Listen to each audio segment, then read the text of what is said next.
제가 하나님의 말씀을 읽지 않고 같이 읽어 나가면서 하나님의 말씀을 전하도록 하겠습니다. 우리가 지난 시간에 마가복음 이제 전반부를 봤고 이번에 후반부를 보는데, 이 후반부에는 예수님의 재림과 마지막 때 종말에 대한 내용이 분명하게 나오죠. 여러분 24절부터 이제 보세요. 24절, 25절, 26절, 27절 어떠세요? 예수님의 재림에 대한 얘기가 맞죠. 이건 분명히 부인할 수 없는 사실입니다.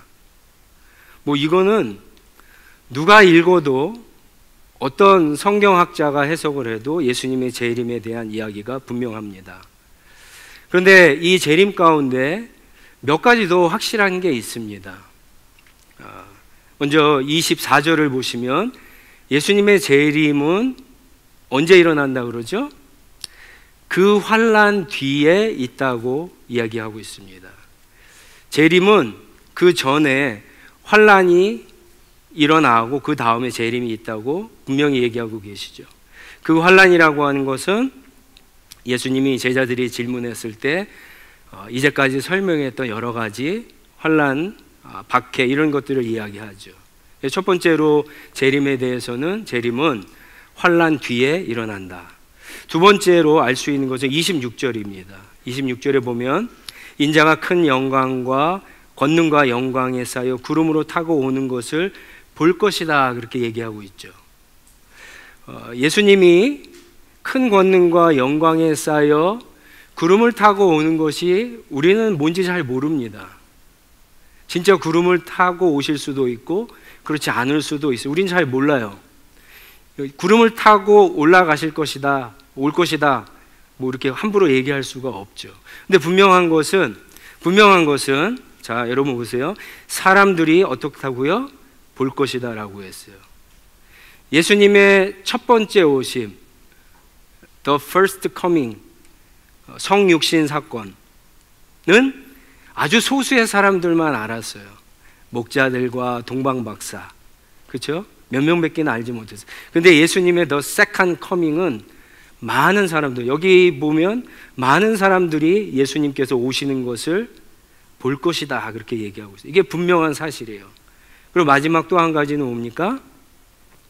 예수님이 오실 때, 재림할 때 어떤 일들이 일어나면 천사들을 보내서 27절에 땅끝에서 하늘끝까지 사방에서 선택된 사람들을 모을 것이다. 데살로니가 후서 4장에 보시면 무슨 내용이 나오냐면 먼저 죽은 자들보다 우리가 더 낫지 못하다라고 그렇게 이야기합니다, 바울이. 왜냐하면 그들이 먼저 부활을 해야 되기 때문에, 그리고 부활한 그들과 살고 있는 우리들이 함께 예수를 만날 것이다 라고 그렇게 설명하고 있죠. 똑같습니다. 땅끝이나 하늘 끝에서 사방에서 선택된 사람들을 모을 거다. 교회를 모은다라고 하는 말씀이세요. 그래서 교회가 하나가 되는 것이 예수의 재림 때 일어나는 사건이라고 그렇게 이야기하고 있습니다. 그리고는 이제 28절부터 31절까지 무화과 나무 비유를 해 주십니다. 무화과에 잎이 나오고 가지가 나오면, 그렇죠? 여름이 올 것이다 라고 하는 것을 배우라라고 얘기를 해요. 여러분, 무화과 나무가 여름을 맞는다라고 하는 것은 열매를 맺고 추수를 한다라고 하는 거예요. 예수님께서 인자가 올 때, 예수님께서 재림할 때는 이런 여러 가지 증상들이 있는데 마치 무화과 나무의 그런 증상들처럼 예수님께 오신다라고 하는 것을 알 수가 있습니다. 근데 29절에 보시면 예수님은 또 이런 얘기를 해서 인자가 문 앞에 가까이 온 줄 알아. 영어 성경에는 near 그렇게 얘기하죠. 근처에 왔다. 즉시 왔다는 거 아닙니다. 곧 왔다라고 하는 게 아니에요. 가까이 근처에 왔다라고 이야기하고 있습니다. 자, 그런데 30절에 보시면 이제 좀 어려운 얘기가 나옵니다. 30절 말씀해 보시면 예수님이 뭐라고 하시냐면 이 세대가 끝나기 전에 내가 진정 너희에게 말한다. 중요한 얘기죠. 이 세대가 끝나기 전에 이 모든 일이 다 일어날 것이다 라고 그렇게 이야기합니다. 그래서 초대교회 안에는 이 얘기를 믿은 제자들이 열심히 복음을 전했어요. 열심히 복음을 전했습니다. 복음을 전하고 제자를 삼고 교회를 세워서 그렇게 초대교회가 지나갔는데 이제 문제가 생겼어요. 여기 보시면 예수님이 분명히 이 세대, this generation이 끝나기 전에 환난도 있고 핍박도 있고 박해도 있고 예수님이 오실 것이다 라고 했는데 안 오셨어요. 야고보가 순교를 했습니다. 사도행전에 보면 많은 제자들이 막 복음을 전하다가 죽어가고 있어요. 근데 안 오셨어요. 예루살렘이 파괴됐죠. AD 70년에 로마의 장 티토스에 의해서 예루살렘 성전이 돌 위에 돌 하나도 남김없이 정말 다 무너졌어요. 예루살렘이 멸망을 했어요. 그리고 여러분 9절 말씀에 있는 것처럼 이들도 예수님처럼 복음을 전하다가 법정에 씁니다. 핍박을 당합니다. 박해를 당합니다. 온갖 어려움들이 있습니다. 이들이 살던 시대에도 곳곳에 전쟁이 일어났습니다. 기근이 있었습니다. 지진이 일어났습니다. 그런데 this generation이 끝나기 전에 재림이 없었어요. 그래서 막 혼란스러우기 시작합니다. 바울은 특별히 이것에 대해서 혼란스러운 데살로니가 교회에 그래서 데살로니가 전후서를 쓰게 됩니다. 여러분들이 데살로니가 전서나 후서는 보면 그래서 종말과 재림과 부활에 대한 이야기를 바울이 그래서 설명을 하는 거예요. 제자들은 더 심각했습니다. 야고보가 같이 예수님과 이 말을 들었던 야고보가 죽자 더 심각하게 고민을 하기 시작하는 거예요. 그래서 베드로가 이런 이야기를 합니다. 여러분 베드로 후서 3장 9절로 10절 말씀을 한번 펴보세요. 베드로 후서 3장 9절과 10절. 베드로는 베드로 후서에서 이런 얘기를 합니다. 어떤 이들이 생각하는 것과 같이 주님께서는 약속을 더디 지키는 분이 아닙니다. 도리어 여러분을 위하여 오래 참으시는 것입니다. 하나님께서는 아무도 멸망하지 않고 모두 회개하는 데 이르기를 바라십니다. 그러나 주님의 날은 도둑같이 올 것입니다. 그날에 하늘은 요란한 소리를 내면서 사라지고 원소들은 불에 녹아 버리고 땅과 그 안에 있는 모든 일들은 드러날 것입니다. 자, 그런데 예수님의 재림에 대한 이야기를 하면서 하나님이 지금 오래 참으신 거다 그렇게 격려를 하고 있죠. 그러나 약속은 이루어지는. 그런데 여러분 8절 말씀을 한번 잘 보세요. 8절에 뭐라 그럽니까? 주님께서는 하루가 천년 같고 하루가 천년이 하루 같다 이런 얘기를 합니다. 무슨 말입니까? 우리의 생각과 주님의 생각이 다르다는 거. 우리의 계산법과 주님의 계산이 다르다는 거예요. 초대시대 초대교회의 많은 사람들은 이 세대를 여러분 세대 그랬을 때 이 세대가 보통 몇 년이라고 그러죠? 우리는 30년을 한 세대라고 그러죠. 30년이 지나면은 예수님의 재림도 있을 것이다라고 생각했던 이 문자적으로 생각했던 거예요. 그러나 베드로는 그렇게 해석하지 않습니다. 문자적으로 해석하는 분들은 이렇게 해석을 해요. 근데 또 더 중요한 것은 상징적으로 해석하는 사람들은 또 어떻게 할까요? 이 this generation을 하고 하는 말이 예수님의 말, 성경에서 이 말이 쓰여질 때 이 워딩을 어떻게 사용하는지를 잘 봐야 됩니다. 이 대표적인 것 하나가 로마서 12장 2절 말씀 보시면 이 세대를 본받지 마라 그러죠. This generation을 본받지 말라 그래요. 근데 이 번역을 많은 성경들은 다 다르게 합니다. 어떤 데는 시대를 본받지 말라. 새 번역은 풍조를 본받지 마라. 정신을 본받지 마라. 그렇게 얘기하거든요. 분명히 부정적인 의미로 쓰인 것은 맞는데 더 넓게 쓰여지고 있다라고 하는 거예요. 그러니까 지금 이 말씀은 예수님의 예언에 대해서 예루살렘 성전이 파괴되고 예루살렘이 멸망하고 교회가 핍박을 당하고 박해를 당하고 재림까지 이렇게 네 가지가 나오는데 이 중에 어떤 사람들은 그것을 경험하게 되지만 경험하지 못할 수도 있다라고 하는 얘기예요. 동시대 사람들이기도 하지만 더 넓은 의미에서는 세상이 그렇게 이것을 보게 된다라고 하는 그런 말씀입니다. 오늘도 마찬가지고 제자들도 마찬가지입니다. 사람들이 이 말씀을 굉장히 어렵게 생각하는 이유 중에 하나는 자꾸만 우리는 그 때를 알고 싶어요. 도대체 그 때가 언제인지, 그 날이 언제인지. 마치 기적을 경험하면 예수님을 잘 믿을 것 같죠. 근데 사실 그렇지 않잖아요. 마치 그 때를 알면, 그 날을 알면 우리가 굉장히 깨어서 경건하게 준비하며 살 것 같은데 사실은 그렇지 않습니다. 그래서 32절에 보시면 예수님이 이제 제자들이 두 번째 질문에 답을 하십니다. 그 날과 그때는 아무도 모른다, 이 얘기를 하시는 거예요. 예수님, 나도 모른다, 오직 아버지 하나님만 아신다라고 그렇게 이야기합니다. 아무리 우리가 성경을 많이 읽고 공부를 하고 굉장히 기도를 많이 해서 신령해도, 그리고 세상의 모든 지식을 다 알아도 그때와 그 날은 아무도 모른다는 거예요. 뭐가 그러면 중요할까? 예수님이 왜 이런 얘기를 하실까요? 그때와 그 날과 그 징조들 이런 거 막 관심 있게 찾아다니라는 것이 아니라 예수님의 재림과 종말은 반드시 있다라고 하는 거예요. 이게 중요하다라고 하는 말씀을 하시는 겁니다. 그러면서 이제 33절부터 보면 교회에게 주시는 말씀이죠. 제자들에게 주시는 말씀이기도 하고 깨어 있어라 라고 하는 말씀을 하세요. 세번역 성경에는 32절부터 이 깨어 있어라 라고 하는 말이 4번이나 강조해서 나옵니다. 얼마나 중요한지 아시겠죠? 이 짧은 문장 가운데 4번이나 제자들에게, 교회에게 깨어 있어라, 깨어 있어라, 깨어 있어라 그렇게 이야기하십니다. 그러면서 한 가지 아주 중요한 비유를 해주세요.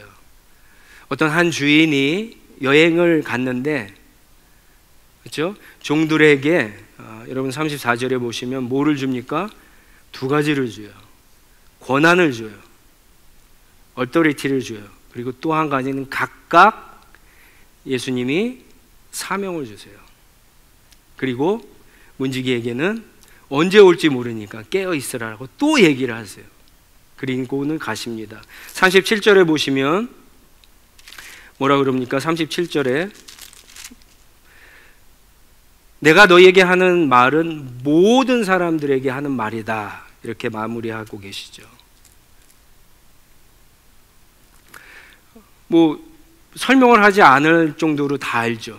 여기서 여행을 떠난 주인은 예수님, 그리고 종들과 문지기는 교회를 이야기하는 게 너무나 자명하죠.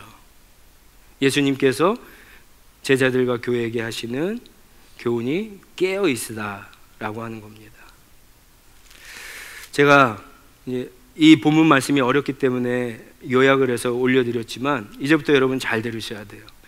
이걸 아셔야지 이 본문 말씀을 정확하게 이해할 수 있습니다. 자, 제가 문제를 드릴게요.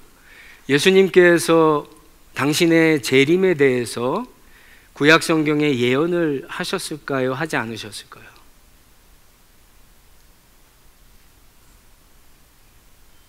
구약 성경에는 예수님의 초림, 예수님 메시아에 오시는 것에 대해서 예언이 돼 있죠. 그렇죠? 자, 그렇다면 예수가 재림한다, 그 메시아가 재림한다라고 하는 예언이 있을까요? 없을까요? 있습니다.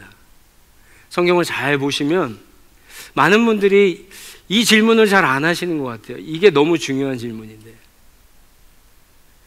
여러분 성경을 읽으면 예수님의 초림보다 재림에 대한 이야기가 구약 성경에 더 많습니다.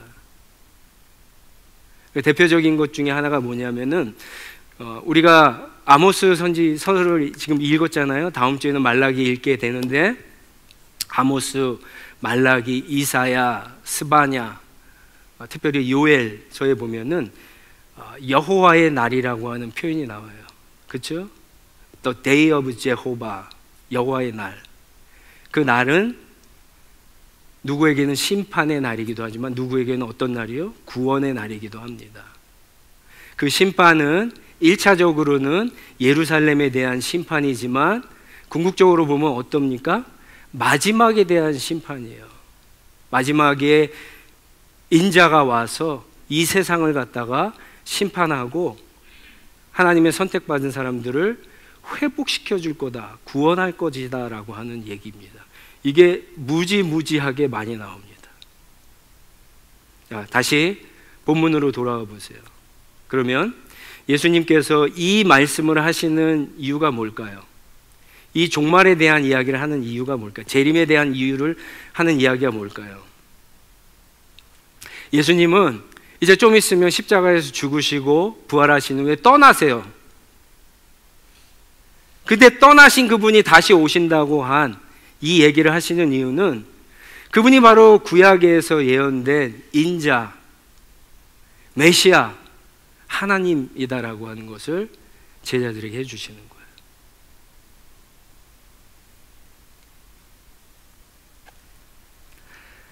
자, 그러면 이 마가복음 13장에서 제일 중요한 게 뭘까요? 여러분 골라보세요. 마가복음 13장에는 네 가지의 큰 예언이 있습니다. 하나는 예루살렘 성전의 파괴, 그렇죠? 그리고 예루살렘의 멸망, 그리고 교회의 핍박과 박해, 마지막이 예수님의 재림과 종말입니다. 이 네 가지 중에 뭐가 제일 중요할 거예요?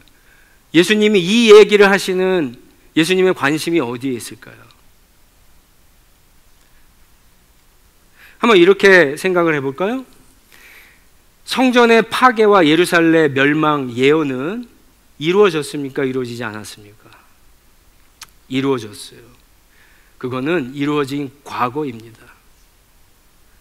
예수님의 재림과 종말은 어떻습니까? 이루어졌어요? 이루어지지 않았어요? 이루어지지 않았죠. 그거는 알 수 없는 미래예요. 그 시간과 날짜 아무도 모릅니다.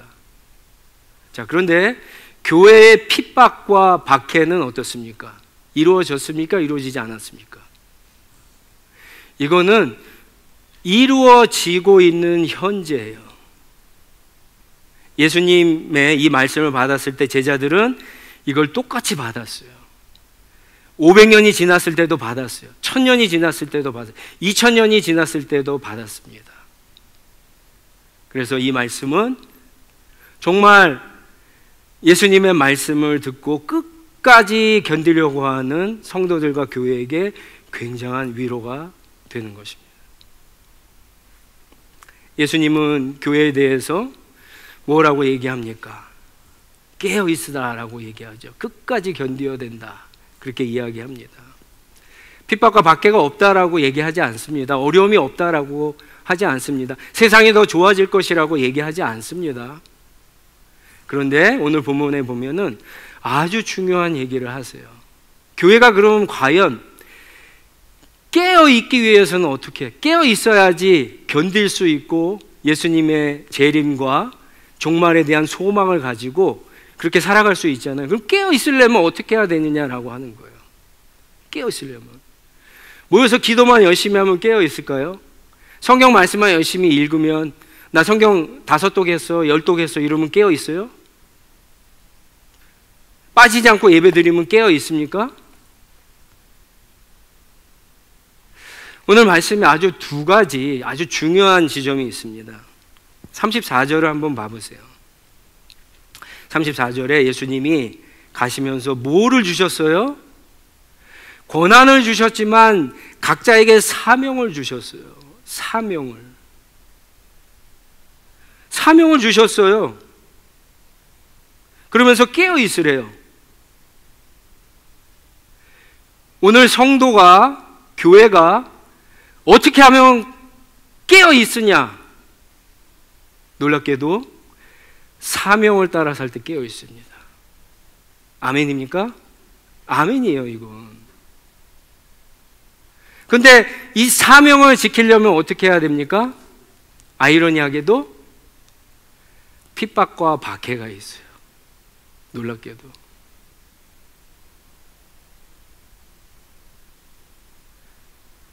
어려움이 있어요. 고난이 있어요.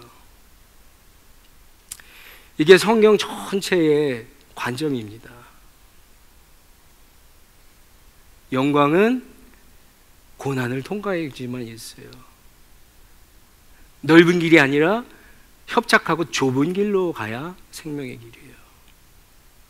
마찬가지로 어떻게 하면 깨어 있습니까? 사명을 감당하기 위해서 고난과 핍박을 받을 때 깨어 있는 거예요. 성경을 많이 읽을 때가 아니에요. 기도 많이 할 때가 아니에요. 예배 빠지지 않고 들은다고 깨어 있는 게 아니에요. 우리는 그런 걸 너무 많이 보잖아요. 오늘날 교회들을 보면서, 우리의 모습을 보면서. 지금 시대가 어떻게 돌아가고 있는데, 그렇죠? 그러면 하나님이 주신, 우리 주님께서 주신 사명이 여러분 뭘까요? 이건 각자가 하나님 앞에 질문하고 대답해야 되는 거지만, 교회의 사명은 여러분 너무 자명한 거 한 가지는 10절에 있는 말씀이에요. 복음을 전하는 거예요. 복음을 전하는 거. 모든 민족에게 복음을 전해서 그들로 하여금 제자를 삼게 하는 것. 이게 교회에게 주신 사명이에요. 그래도 주일학교도 나오시고 신앙생활 많이 하신 분들 한번 생각해 보세요. 여러분들의 마음이 언제 뜨거워집니까? 여러분들이 언제 막 돈도 시간도 아깝지 않고 막 그렇게 헌신하고 그러십니까? 그것은 한 영혼에게 복음을 전하고 그가 주님 앞에 돌아왔을 때, 그때 아닌가요? 그때잖아요.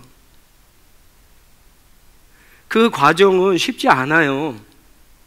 굉장히 오랜 시간이 걸리고 내가 오해도 살 수 있고, 주님 말씀하신 것처럼 갈등도 일어날 수 있고 핍박도 받을 수 있고 박해도 받을 수 있지만, 여러분 그때 깨어나는 거예요. 많은 분들이 예수님을 잘 믿으면 평안한다고 그래요. 평안과 안정을 추구합니다.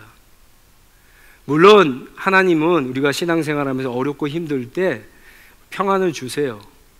그렇지만 여러분, 내가 평안한 것이 오래 지속된다고 생각했을 때, 여러분 영적으로 내가 정말 느슨해지고 있지는 않은가, 영적으로 내가 무감각해지고 있지는 않은가 한번 체크해 보셔야 돼요. 교회가 주님이 주신 사명을 감당할 때는 결코 평안이 그렇게 오래도록 지속되지 않습니다. 지속되지 않아요.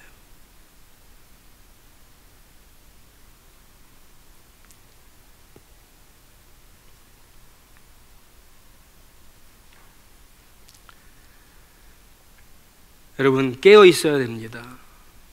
깨어 있으려면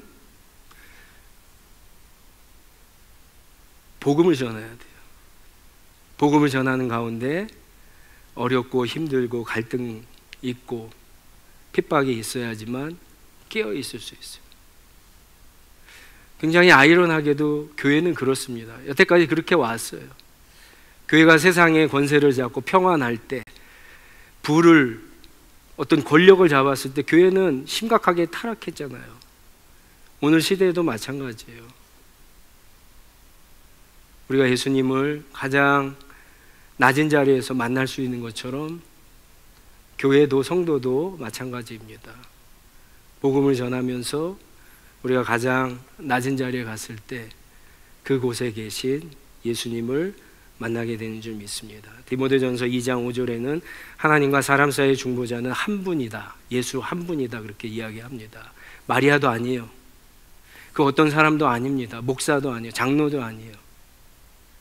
하나님 한 분만 중보자예요. 교회는 바로 중보자 되시는 예수 그리스도를 세상에 전해서 사람들로 하여금 그분을 통해서 하나님 앞에 나아갈 수 있도록 그렇게 복음을 전해야 하는 것이 교회에 주신 사명입니다. 교회는 그것 때문에 세워지는 거고, 그것 때문에 세상과 분리되는 것이 아니라 세상 속으로 들어가야 되는 거고, 그게 교회가 가지고 있는 권위이고 힘이고 소망입니다. 우리 하늘시학교회가 예수님의 이 말씀을 따라서 복음을 전함으로 늘 깨어있기를 원합니다. 끝까지 견디다가 그것이 개인의 마지막이든 역사의 마지막이든 기쁘게 주님을 만나는 그런 은혜가 있기를 간절히 축원합니다. 재림은 갑자기 일어납니다. 그때는 복음을 들을 시간도 회개할 시간도 없습니다. 그래서 예수님의 관심은 지금, 오늘 이 시간이 중요한 거고, 저와 여러분의 관심도 오늘 이 시간이 되어야 합니다. 마지막으로 한 가지만 더 말씀드리고 같이 기도하도록 하겠습니다. 우리 학생들이 하이스쿨에 있다가 대학에 가면 부모의 심정은 열심히 공부하기를 바라는데 아이들이 열심히 잘 하지 않습니다.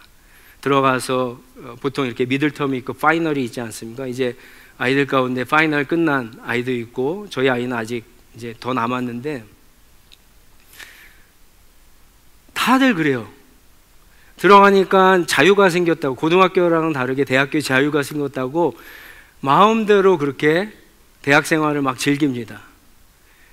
생각이 뭐냐면 파이널 시험만 잘 보면 된다라고 생각하는 거예요. 저는 그렇게 생각하다가 학년을 망치고 대학 생활 전부를 갖다가 망치는 아이들을 많이 봤어요. 파이널은 모두 다 잘 보려고 그래요. 파이널 못 보는 사람이 어디 있어요? 마치 우리 교회가 그래요. 영적인 우리의 생활이 그래요. 파이널은 다 잘 보려고 그래요. 근데 진짜 중요한 건 뭐냐? 미들텀, 이걸 잘 봐야 돼요. 그래야지 파이널도 잘 보면은 성적이 좋아지는 거예요. 우리 신앙생활도 마찬가지. 마지막 때만 잘한다, 내일 잘한다가 아니라 오늘 이 시간에 잘해야 되는 겁니다. 너무나 힘들죠. 하루하루 살아가는 게 어렵고 힘들습니다. 뭐 이렇게 왜 내 인생에 아무것도 아닌 이 70년, 80년 인생에 이렇게 많은 일들이 일어나는지 몰라요. 근데 여러분, 그래도 깨어 있어야 돼요. 마치 그런 것과 비슷합니다. 저는 이렇게 피아노를 코드를 몇 개 배워갖고 코드 이렇게 치면서 이게 옛날에는 이렇게 찬양을 하고 그랬는데 우리 한국 사람 중에 피아노 아주 유명한 분들이 많죠. 조성진 씨나 막 이런 분들처럼. 그런 분들 한번 피아노 치는 거 보셨죠? 오른손과 왼손이 막 따로 놀아요. 우리 반주자님도 그렇지만 오른손과 왼손이 같은 악보를 치고 같이 노는 건 수준이 낮은 거예요. 이게 따로 놀고 발도 따로 놀고 그래야지 잘하는 거예요. 저는 교회가 그렇게 돼야 된다고 생각을 해요. 한 손에는 어쩔 수 없는 우리의 신앙 때문에, 우리의 삶 때문에 여기에 쫓아가지만 두 손이 다 쫓아가면 안 돼요. 한 손은 복음을 전하고 예수님의 재림을 기다리고 종말을 기다리는 그 신앙을 계속 움직여야지 아름다운 연주가, 하모니가 나올 수 있는 겁니다. 저와 여러분들이 그런 삶이 되시기를 주님의 이름으로 축원합니다. 같이 기도하겠습니다. 일어나셔서 주신 말씀 가지고 기도하겠습니다. 우리 마가복음 13장을 통해서 나에게 주신 시험 문제, 우리 공동체에게 주신 시험 문제가 뭔지 알아요. 이젠 제가 몇 가지를 얘기해 드렸어요. 오늘도 얘기해 드렸습니다. 복음을 전하는 거예요. 복음을 전하지 못하면 깨어있지 못하고, 환난과 복음을 전해서 핍박과 환난과 어려움을 당하지 못하면 깨어있지 못합니다. 시험 문제는 알아요. 그러나 시험 날짜는 몰라요. 날짜 신경 쓰지 마시고 하나님 나에게 주신 시험 문제, 사명, 그걸 계속해서 질문하고 따라가고, 물론 시행착오가 있죠. 그렇지만 여러분, 정말 하나님이 원하시는 그런 길로 하나님의 뜻대로 정말 살고 싶으면 신실하신 하나님, 선하신 하나님, 너무나 자비로우신 하나님, 오늘 우리가 베드로서도 읽었지만 본문에도 그렇잖아요. 하나님이 오래 참으신다. 많은 사람들이 구원을 받기 위해서. 그런 하나님께서 왜 우리를 인도해 주시지 않으시겠습니까? 그 하나님의 인도하심의 은혜가 우리 한 사람 한 사람 우리 교회 가운데 나타나게 해달라고 한번 같이 은혜를 구하며 기도하도록 하겠습니다.